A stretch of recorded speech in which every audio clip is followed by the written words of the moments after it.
So I want to talk to you guys today about some, I think, significant changes happening in organizing models and practices for community labor organizations, fairly orthodox ones in the US.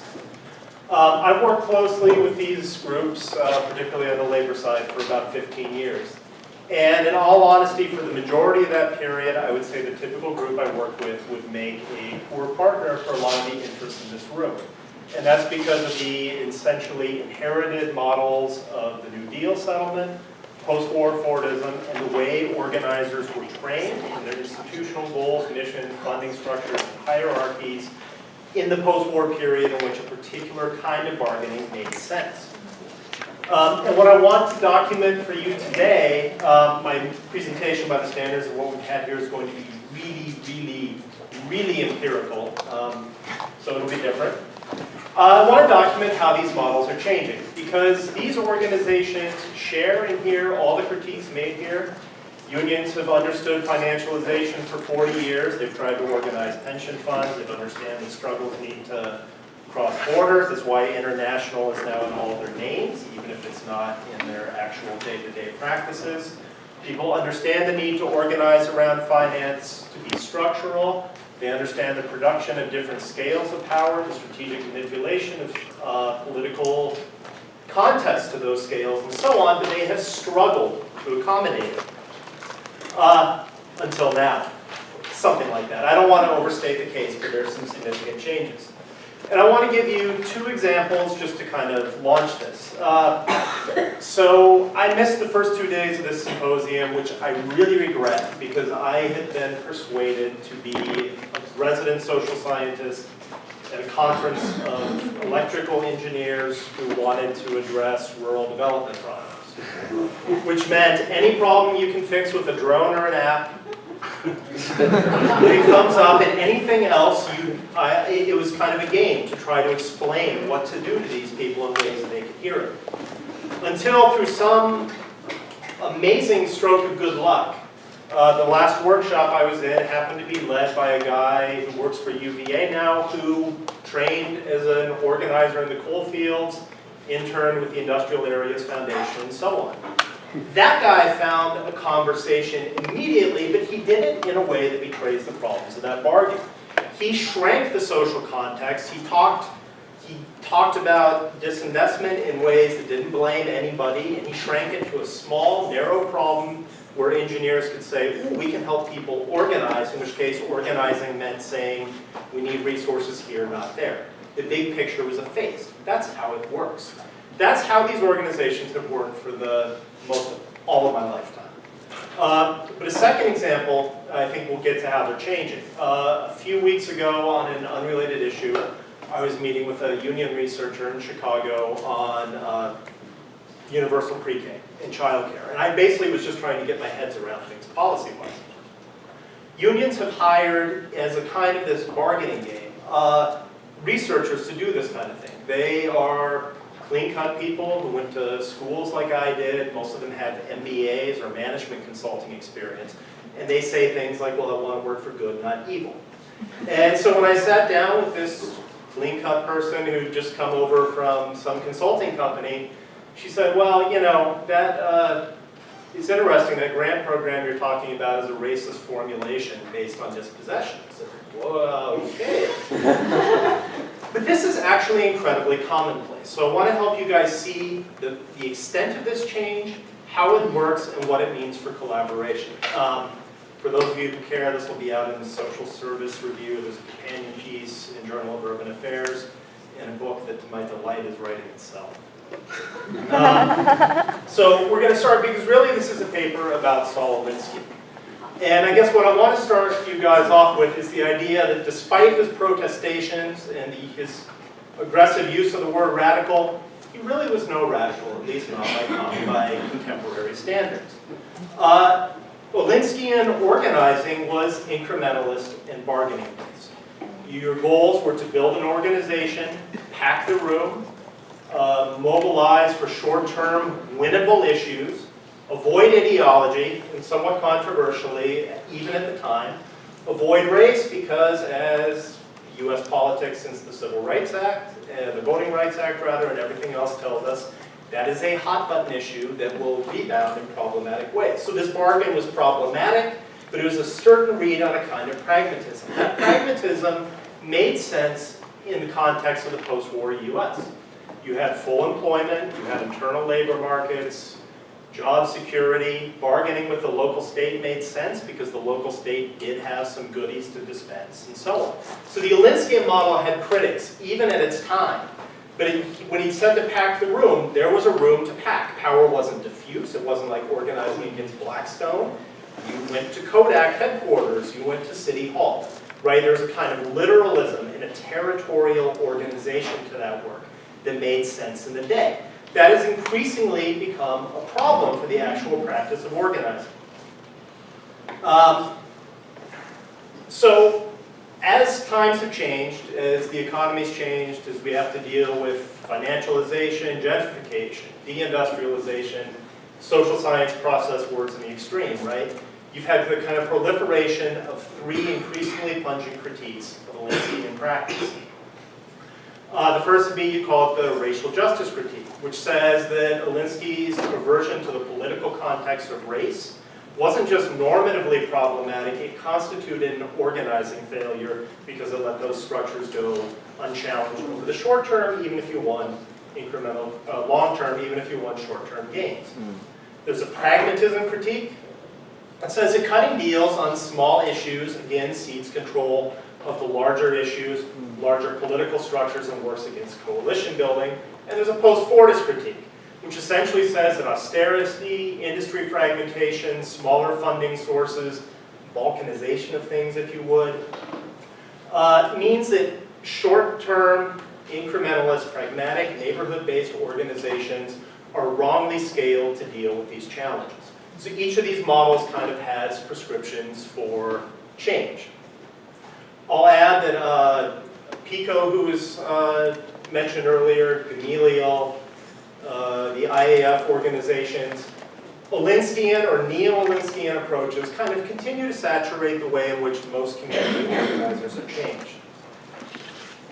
So thinking about how those processes are changing matters. And what we argue in the paper is that all three critiques of the Olinskian approach, in urban space at least, are essentially one critique. And that's because of segregation and territory. This is a stylized map of racial segregation in Chicago. You could do similar maps for many cities. But essentially, issues of neighborhood are issues of race, right? So a territorial organization becomes an ethnically based organization, becomes an issues-based organization. North and south sides of Chicago, northwest, southwest, have different issues. And essentially, to cross one boundary, you have to cross them all. So to cross an organizational boundary, you have to get out of neighborhood. To get out of neighborhood, you have to be able to form race alliances. These things work as one. And what I want to show you through the field work, which I'll spare you in the interest of time, is that organizations are finding ways to do this, and that because of the particular structure of U.S. life, it should probably be no surprise that the fundamental way to do this is to foreground race, i.e. the great taboo of the old Olinskian approaches. Now I'm just going to give you a bunch of quotes from my field work because it can be the easiest way to do this. So first, I think there's a pivot in flower framing here, but you can it's important to think about the precipitating events and just what the crisis did. We spent a lot of the time talking about the 2008 financial crisis in terms of capital in the state, less so in terms of community organizing, but it's been really generative in a lot of ways. So here's one organizer. It became clear to a lot of leaders in 2009 and 10 that we just had this big change election, but that Obama was going to use his big change election to piece everything back together and keep everything the same. I mean, we looked around the South Side, we had huge foreclosure rates. This black president hadn't made huge changes. Just when I was coming on, there was a thought among leaders that we needed to move beyond short-term, small-scale victories. We can and will do that. We can't excessively focus on that as everything's crumbling down. More literal. Olinski was right in a different context. In a 30-year tradition of government having a good amount of money, communities could beat up on officials and ask for money. But with the pie shrinking and bad metaphor. The pie is shrinking or being thrown in someone's face, mixed pie metaphor. And looking for a piece of the pie, third pie metaphor, it isn't the right process. Okay. Clear enough, I think. The second approach, this is the hardest to convey with quotes, is a decision to prioritize race. And we know we see this because we see it in resources, messaging, and alliances. So first cut. The old guard's dropping away, and more people of color and those steeped in identity politics and the fight for racial justice are getting into organizing. And this is true. It seems like not worth commenting on almost, but there's a kind of generational turnover in organizers, which has been hugely generative for new ideas in the field. The critique is getting more out there, right? So organizing's tended to be white and male. What people of color do, who do this work, do is envision what the world should look like and what are the real root causes that shape our problems. So there's a goal to put this in the middle of organizations. What I can't show you in quotes is that neighborhood organizations that you would one time think of probably as part of the not-for-profit industrial complex, what people call it, are diverting resources to hiring and organizing people of color, so they're taking resources away from other things and moving towards organizing people of color and increasingly marginal people of any description. This is a big change in practice, works against winnable, pragmatic, Olinskian incrementalism. Second, they're making race a part of basic outreach and basic education, so basic educational materials for these organizations. Talk about things like housing, like the Bloomington line, the Bloomingdale line in Chicago, as like a racial construction by the state. Right, again, Alinsky would say, step off from race in Logan Square. This is the opposite. They're going the exact opposite way. And third, you're seeing incorporating race into messaging and advocacy, even in City Hall. It's diffuse, but that's what I got in terms of quotes. Crossing territorial boundaries. This is extremely important, especially in a Chicago context, because I remember going to the Occupy March in Chicago in 2011, and I had to check in. Right? It's like a very old daily machine thing. Like, who are you with? The SEIU sent you? No, I'm with Jay. They're over there. Mike Woodbook. You had to check in. That's how they do it, right? And here people are talking in remarkable ways. You hear geographical turf matters a lot less. It still matters for resources and access to a really limited number of local leaders to mobilize. But now we have the recognition that issues are big, and to win those big issues we need partners. Next. People still recognize turf, but people respect turf in different ways than before. Now we intelligently recognize that boundaries don't exist, especially when it comes to poor people and working families.